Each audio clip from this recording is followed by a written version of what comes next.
Hey y'all, my name is Brittany and I'm out here at the Tarleton Equine Center today with Alex and Sarah. In this video, we're going to be discussing how the nutritional requirements increase for broodmares in late gestation and through lactation. Today we'll be discussing how the nutrient requirements of broodmares increase in late gestation to allow for successful fetal growth and then continue to increase even more after foaling to support lactation.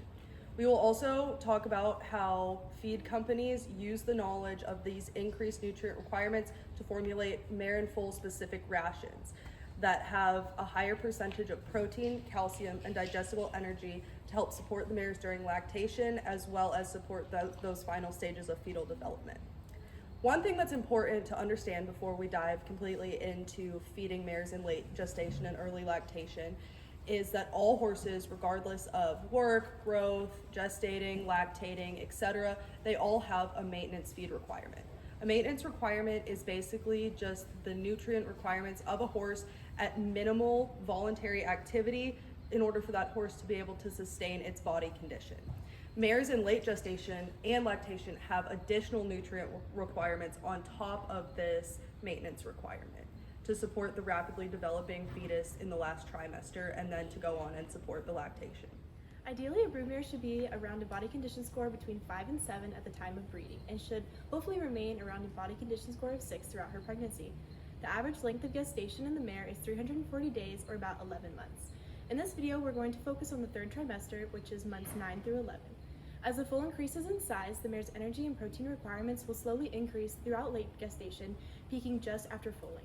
Similarly, as the fetus increases in size, the mare's voluntary intake per feeding tends to decrease. It's best to slowly increase the amount of feed as well as feedings per day so she can eat throughout the day and still meet her nutritional maintenance requirements.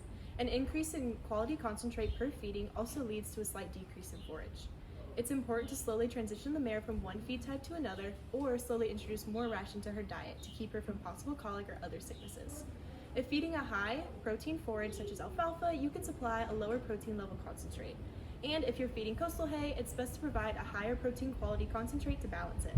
Feed quality is more important than quantity. The energy and to a greater extent protein, calcium, and phosphorus requirements increase throughout gestation because of the fetal tissues being synthesized. Energy and protein requirements are normally the top two considerations when selecting a feed or concentrate choice.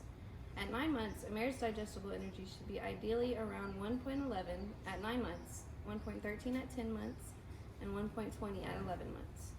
During late pregnancy, we are beginning to feed for early lactation where her requirements peak, so it is important to evaluate her concentrate for proper rations and nutrients. Ideally, crude proteins levels would range between 12 to 14% during early pregnancy and increasing up to 16% during late gestation into the early lactation.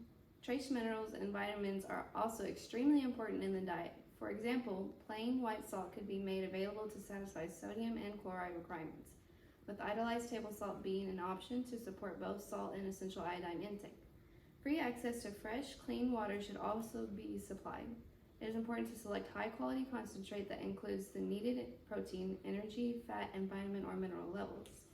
Let's take a look at some of the feed tag examples to better understand. So here's an example of one of the mare and foal feeds that we might select when we're looking for a ration. This is specifically formulated for mares in late gestation and early lactation. And like we talked about earlier, we're looking for a higher crude protein percentage, and this one is at 15.5. So this might be something that we would select.